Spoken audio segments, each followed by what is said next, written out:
嗨，大家好，我是美娜。Aujourd'hui, je vais vous montrer comment j'ajoute du pinyin dans mes textes, dans mes vidéos. J'avoue que c'est pas une mission facile. La plupart du temps, j'essaie d'utiliser Google Traduction parce que c'est une application qu'on utilise le plus. C'est facile à faire, mais il y a quand même beaucoup de choses à corriger. Donc, je vais vous montrer comment je fais d'habituellement. Si vous avez d'autres méthodes, n'hésitez pas à me partager parce que ici, on partage notre connaissance. Voilà, je vais vous montrer quelques exemples, surtout avec i et bu, parce que ces deux mots-là, on change de ton. Et du coup, le pinyin, il faut bien vérifier, surtout si vous êtes prof de chinois ou lorsque vous apprenez le chinois avec le pinyin, il faut bien vérifier le ton. Par exemple, i avec le caractère qui le suit, si c'est un quatrième ton, vous devez changer le ton au deuxième ton. D'accord? Et du coup, ici, si je dis yang, ici, voyez, dans Google, on donne yang.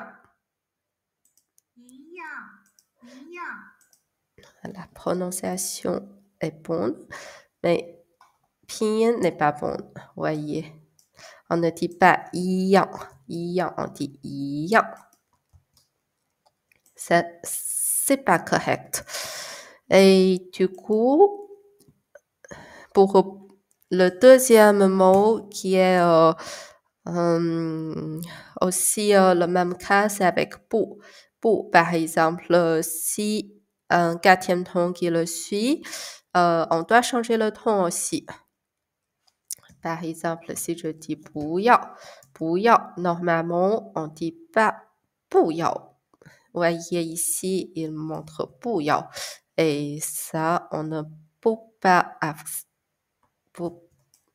ce n'est pas bon. Et ça doit être au deuxième ton. Et du coup, normalement, ce que je fais, c'est de prendre Word. Je vais taper yang. Et voyez, dans Word, je sélectionne le mot entier et je vais dans l'accueil. Il y a un bouton qui s'appelle guide phonétique. Je clique dessus et ici, c'est correct. Je les coupe et puis je fais copier. Et bien sûr, je peux aussi dire OK pour mettre du pinyin dessus. Et par contre, par rapport à mon expérience, je préfère faire copier-coller. Je vais vous montrer pourquoi, parce que, par exemple, si je veux utiliser une autre application,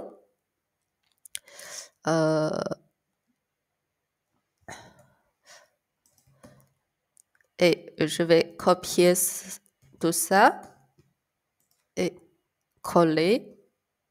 Voyez, je vais vous mettre plus grand.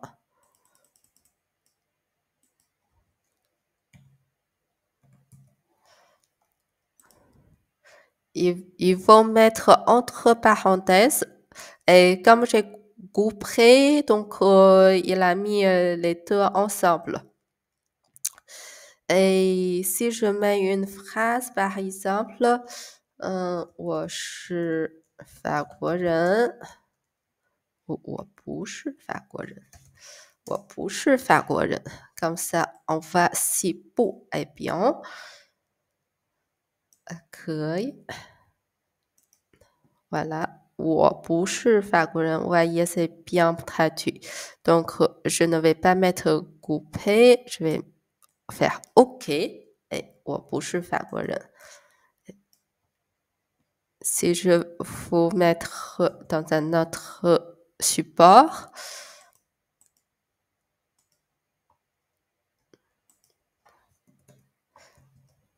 Oh, il ne veut pas.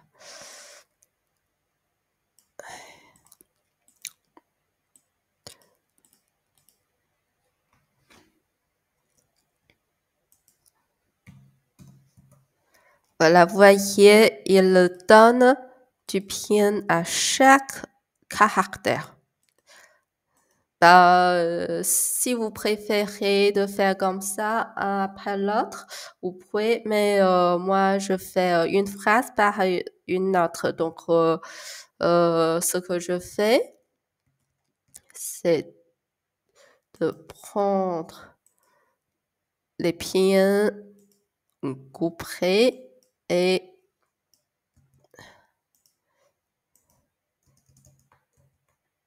après, je fais...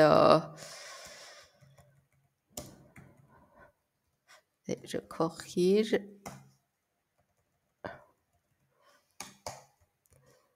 Hop là, pardon. Parce que c'est français. Voilà. Voyez, et après, je corrige. C'est pas une mission facile parce que il y a rien qui donne au résultat juste. Donc, je vérifie à chaque fois tout ce que j'écris avec le livre que je vous lis. C'est pour ça qu'aujourd'hui, je fais que HSK parce que dans ces livres-là, il n'y a pas d'erreur, presque zéro. Surtout dans le pinyin. Donc, dans les autres livres qui ont écrit que je peux vous trouver en France, il y a souvent des erreurs. C'est pas évident. Donc, il faut faire très, très attention. Surtout aujourd'hui, beaucoup de gens qui apprennent le chinois qu'avec le pinyin et c'est pas vraiment recommandé parce que le chinois, c'est pas du pinyin. Le pinyin, c'est juste un outil. Un jour, quand on lit un livre, on ne lit pas de pinyin. Il n'y a pas de pinyin dans un livre. Voilà. Et sur ce, je vais vous donner quelques exercices, devoirs, pour vous familiariser avec bu et yi. Je vais vous répéter par rapport au bu. Normalement, bu prononce bu au 4e ton. Par contre, si le caractère qui le suit est au 4e ton, bu va changer au 2e ton. Donc, je vous ai donné quelques exemples là. Yeah. Voilà. En 10, avec le 2e mot qui le suit, vous allez choisir c'est bu ou bu. C'est pareil pour i. I, si c'est pour dire les chiffres 1, 2, 3, 4, on ne change pas de ton. 1, 2, 3, 4, 1, 2, 3, 4, on ne change pas de ton. Par contre, si ce i qui va construire un mot avec un autre caractère, et si le caractère qui le suit, c'est au 4e ton, voilà, et on va utiliser le 2e ton pour i, comme yi, ok? Et si le caractère qui le suit, c'est au 4e ton, si c'est au 1er ton, 2e ton, 3e ton, on utilise i, donc au 4e ton. Par exemple, 一天, un jour, 一瓶, une bouteille, 一起, ensemble, etc. Donc, je vous donne tout ça comme exercice, vous allez faire et vous pourrez mettre dans les commentaires votre réponse. On va corriger ensemble la prochaine fois. Voilà, je vous dis à très bientôt. Au revoir.